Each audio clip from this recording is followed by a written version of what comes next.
नमस्कार दोस्तों, आप सभी का स्वागत है हमारे YouTube चैनल संस्कृत अम्बुजम पे। हम लोग कारक पढ़ रहे हैं।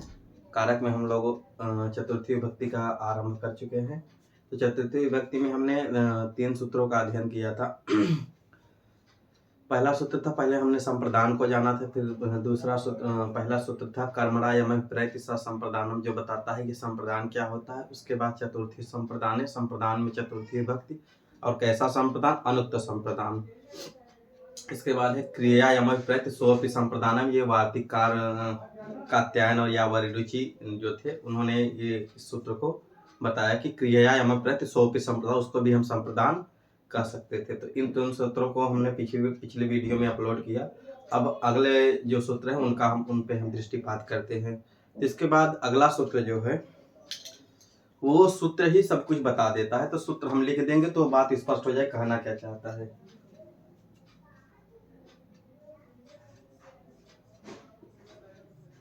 यजेह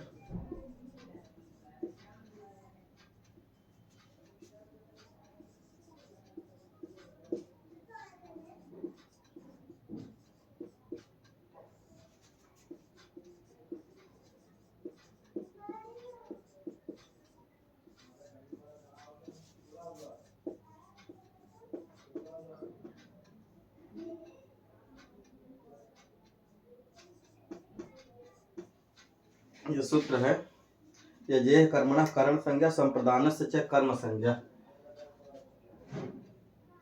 ठीक है, एक सूत्र है। अगला सूत्र जो है, सूत्र क्या, ये भी वार्तिक ही है। ठीक है, तो यजेह कर्मणः करण संज्ञा संप्रदानस्य च कर्म संज्ञा। ये कहता क्या है देखिए, यजेह कर्मणः, यजेह मतलब यज धातु होनी चाहिए पहली बात। तो उसमें जो कर्मणः जो कर्म है उसकी कौन सी संज्ञा कर देंगे हम? करण संज्ञा कर देंगे। यज धातु का कहीं पे अगर प्रयोग हुआ हो किसी वाक्य में, तो वहां पे जो कर्म होगा उसकी क्या करेंगे हम? करण संज्ञा कर देंगे। और संप्रदानस्य च कर्म संज्ञा, संप्रदान की कौन सी संज्ञा कर देंगे? कर्म संज्ञा कर देंगे। तो यज धातु अगर कहीं पे प्रयोग हुई हो किसी वाक्य में, तो उसमें जो उस वाक्य का जो कर्म होगा उसको हम करण में बना देंगे और संप्रदान को कर्म संज्ञा कर देंगे। यही ये सूत्र कहता है। तो कर्म को क्या करना है हमें? देखिए, कर्म को हमें क्या करना है? करण कर देना है। ठीक है, और संप्रदान को हमें कर देना है कर्म। कर्म करण संप्रदान हम जानते हैं कि कर्म क्या होता है, करण क्या होता है, संप्रदान क्या होता है। वो वाक्य में हम पहचानना सीख गए हैं। तो कर्म को करण करना है, संप्रदान को कर्म करना है। ये बात यही इतनी बात कहता है। तो सूत्र इसमें जो उदाहरण है उसको हम उसके द्वारा हम समझते हैं। पशुना रुद्रम यजते, इसका जो उदाहरण है,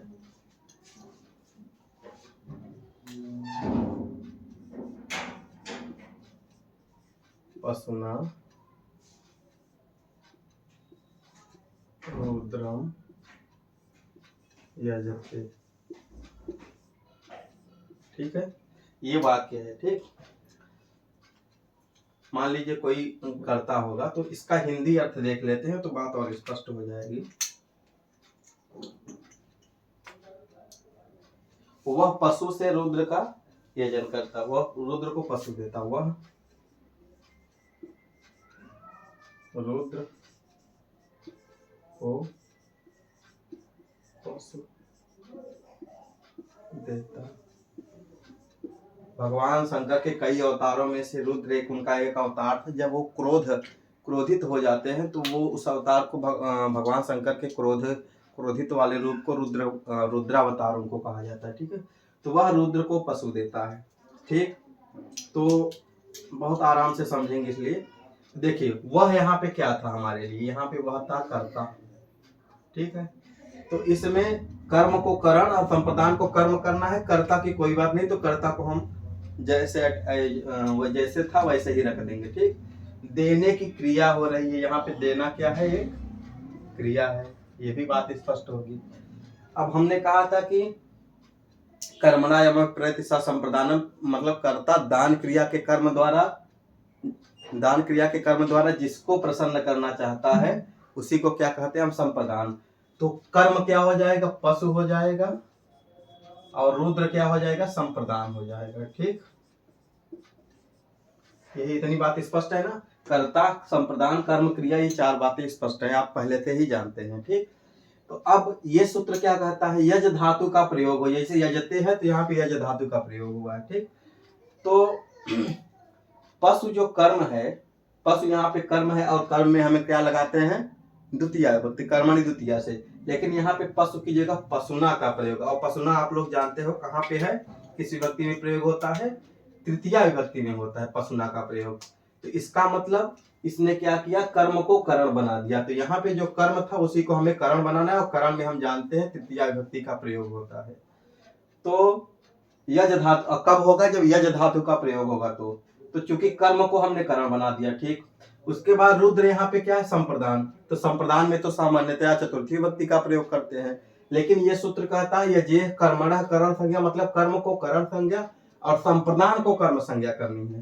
तो रुद्र चूंकि संप्रदान था, लेकिन ये सूत्र से, इस सूत्र से निषेध हो गया, और ये क्या हो गया, कर्म हो गया। तो संप्रदान को क्या बना दिया, कर्म, और कर्म में क्या होता है, कर्मणि द्वितीया से द्वितीया विभक्ति, तो द्वितीया विभक्ति का प्रयोग हो गया ये। तो पशुना रुद्रम यजते, ये उदाहरण स्पष्ट हुआ। कैसे स्पष्ट हुआ, वह रुद्र को पशु देता है, वह यहाँ पे करता था, इसको लिख लीजिए, वह को जोड़ लीजिए सह। ठीक, सह मतलब कोई अमुख व्यक्ति है, सह पशुना रुद्रम यजते।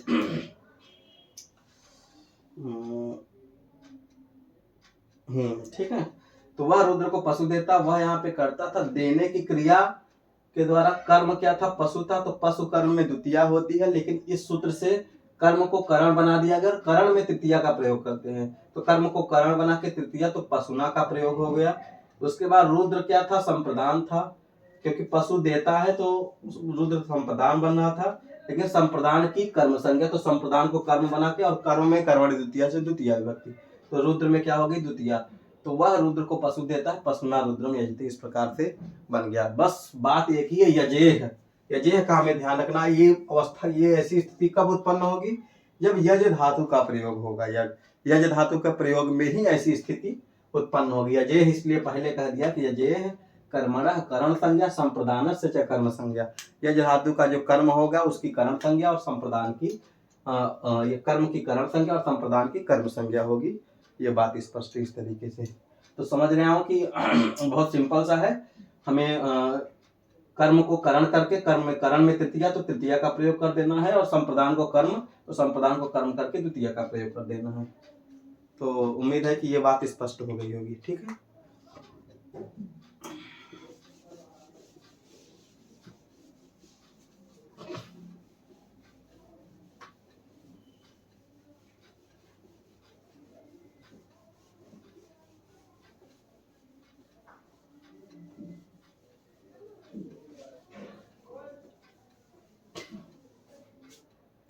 आप लोगों के मन में एक प्रश्न उठता होगा कि जगह जगह पे इतने नियमों का परिवर्तन क्यों है, कहीं कर्म को करण बना दिया जा रहा है, संप्रदान को कर्म बना दिया जा रहा है, ऐसा क्यों होता है। आपके मन में शायद प्रश्न ऐसा उठता हो, सभी के मन में उठना चाहिए कि ऐसा क्यों है, इतना संस्कृत व्याकरण ऐसी स्थिति में क्यों था।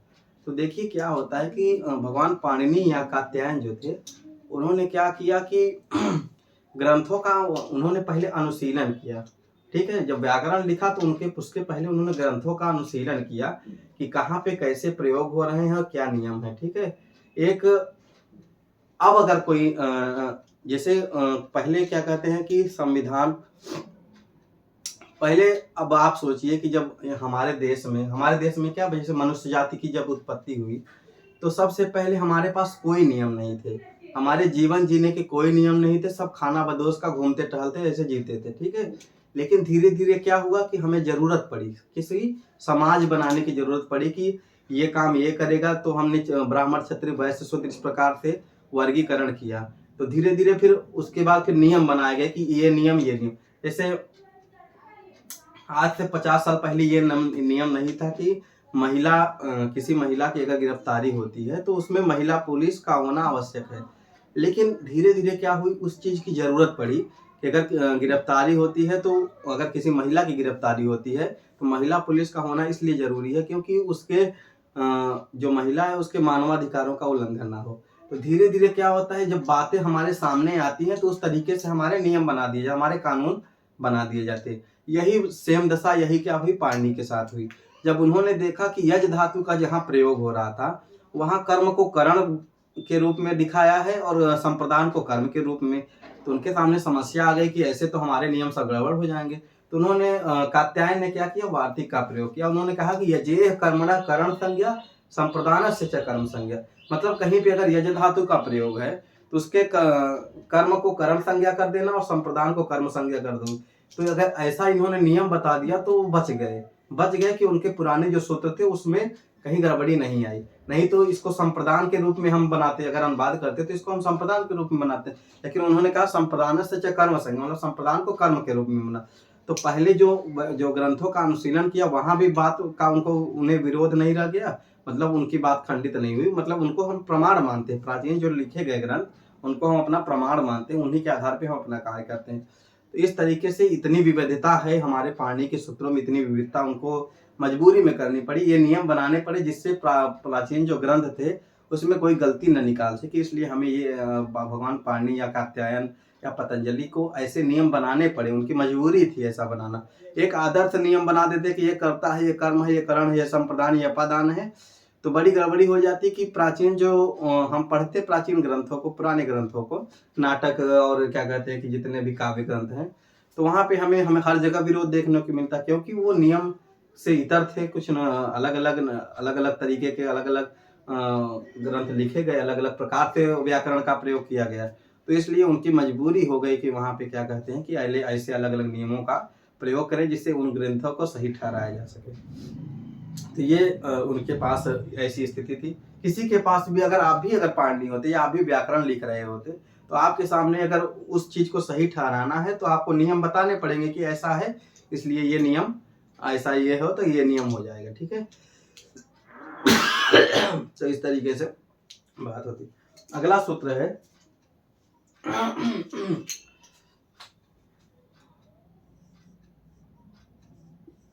रुच्यर्थानां प्रियमाण।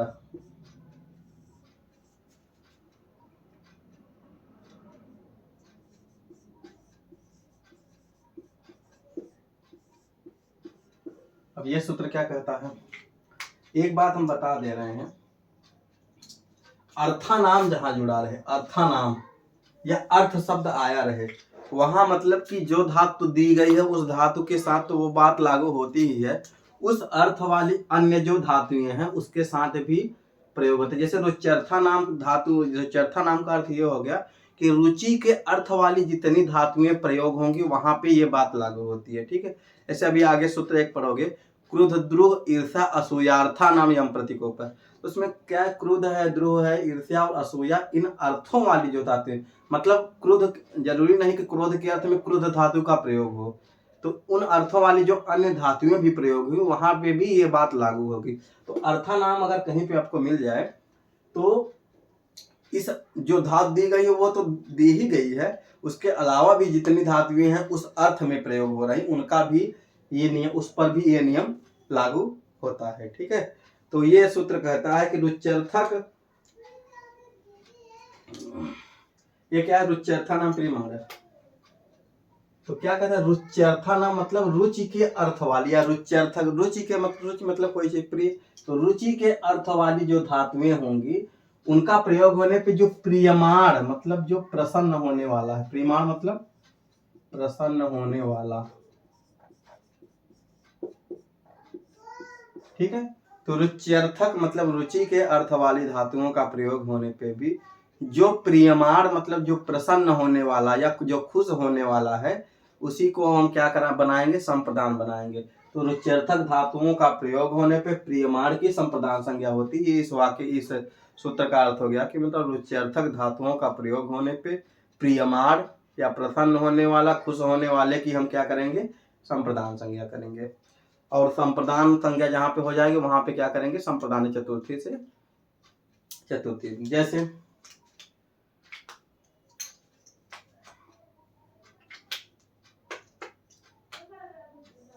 बालक को लड्डू अच्छे लगते हैं, लड्डू अच्छे लगते हैं। ठीक, किसी बच्चे को लड्डू अच्छे लगते हैं तो रुच्यर्थक धातु अच्छा लगता है, मतलब रोचते कर लो, अगर रोचते यहाँ पे कर लो। ठीक, तो रुच्यर्थक धातु का प्रयोग हो गया, तो रोचते कर लो।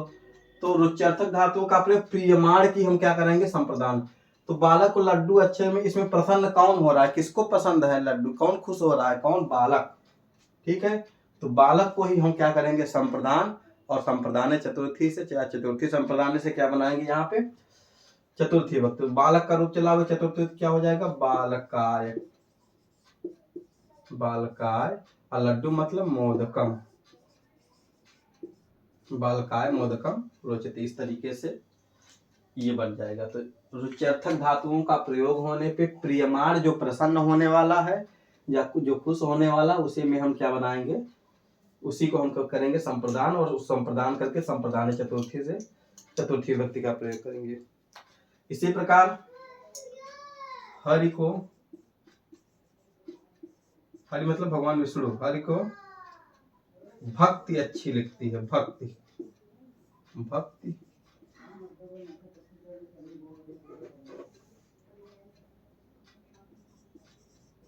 अच्छी लगती है।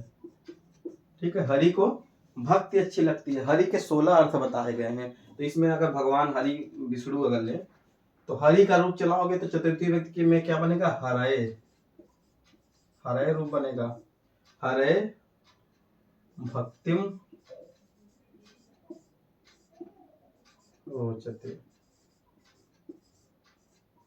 ठीक है, हरि को भक्ति अच्छी लगती है, तो हरय, अच्छा, भक्ति होगा, भक्ति अच्छी लगती है तो भक्ति ही रोचते, हरय भक्ति ही रोचते। ठीक है, तो हरि को भक्ति अच्छी लगती है। तो यहाँ पे अच्छी लगती है, यहाँ रोचते क्रिया, रोचते धातु का प्रयोग हुआ है। तो रुच्यर्थक धातुओं का प्रयोग होने पे प्रसन्न कौन हो रहा है, हरि। भक्ति अगर की जाएगी तो प्रसन्न कौन होगा, अच्छी किसको लगती है, हरि को। तो हरि में क्या करते हैं, हरय भक्ति तो रोचते। इस प्रकार से ये बन गया। ठीक है, तो ये सूत्र है रुच्यर्थानाम प्रियमाणः, कहता है कि रुच्यर्थक धातुओं का प्रयोग होने पे प्रियमाण की हम संप्रदान संज्ञा करेंगे। तो रुच्यर्थक, रुचि के अर्थ वाली जितनी भी धातुएं प्रयोग होंगे, वहां पे जो प्रियमाण, जो प्रसन्न होने वाला होगा, वहां पे हम क्या करेंगे, संप्रदान करेंगे। और संप्रदान चतुर्थी से चतुर्थी विभक्ति करेंगे। रुच्यर्थक धातुओं का प्रयोग होगा तो यहाँ पे ऐसी स्थिति आ जाएगी। ठीक है, 2 उदाहरण देखिए, बालक को लड्डू अच्छे लगते हैं, बालकाय मोदकम रोचते, हरय रोचते भक्ति, हरि को भक्ति अच्छी लगती है। ठीक है, तो बात स्पष्ट है लगभग। अगला सूत्र है, 3-3-4 सूत्र को हम एक दिन एक कक्षा में पढ़ेंगे, जिससे आप लोग आराम से, आसानी से पढ़ते भी चलो और बहुत दिक्कत भी ना हो।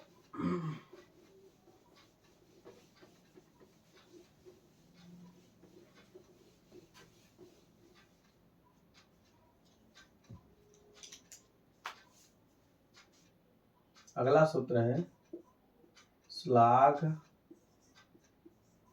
नुंग, श्लाघ नुंग स्था सपाम, स्था सपाम गीप्स्यमान, गीप्स्यमान, प्रियमाणा की तरह क्या है, गीप्स्यमान। तो श्लाघ नुंग स्था सपाम गीप्स्यमान, ये सूत्र है। अब ये क्या कहता है, श्लाघ धातु हो, नुंग धातु हो, स्था धातु हो, सप धातु हो। ठीक है, 4 धातुओं का प्रयोग हो, श्लाघ धातु, नुंग धातु, स्था धातु और सप धातु का प्रयोग होने पे गीप्स्यमान, गीप्स्यमान का अर्थ होता है जनाए जाने, जिसको जनाया जा रहा है, जिसको मतलब कि जिसको ये बात कही जा रही है, जिसके प्रति कही जा रही है, उसे क्या कहते हैं, गीप्स्यमान। गीप्स्यमान का यहाँ अर्थ दिया गया है कि समझाए जाने वाले, बोधयितुम इष्टम, गिप्यमान का दिया समझाया जाने वाला, समझाए जाने वाला, या इसको कह लो बोधयितुम इष्ट, बोधयितुम इष्ट। बोधयितुम मतलब बोधित कराने के लिए जो इष्ट है उसी को क्या कहेंगे, गीप्यमान। तो श्लाघ धातु का प्रयोग होने पे, ह्नुंग धातु का प्रयोग होने पे, स्था धातु का प्रयोग होने पे और शप धातु का प्रयोग होने पे गीप्यमान की हम क्या करेंगे, संप्रदान संज्ञा करेंगे। ठीक है, तो श्लाघ ह्नुंग स्था शप इन धातुओं के प्रयोग में समझाए जाने के लिए अप्रेत उसकी संप्रदान संज्ञा होगी या सूत्र कर्म कारक संज्ञा का फल। अच्छा, इसका उदाहरण देखते हैं। गोपी काम भाव से कृष्ण की प्रशंसा करती है।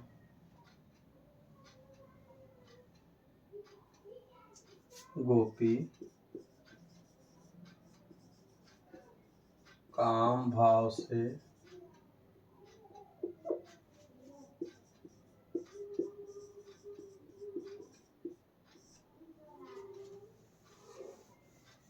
कृष्ण की प्रशंसा करती है।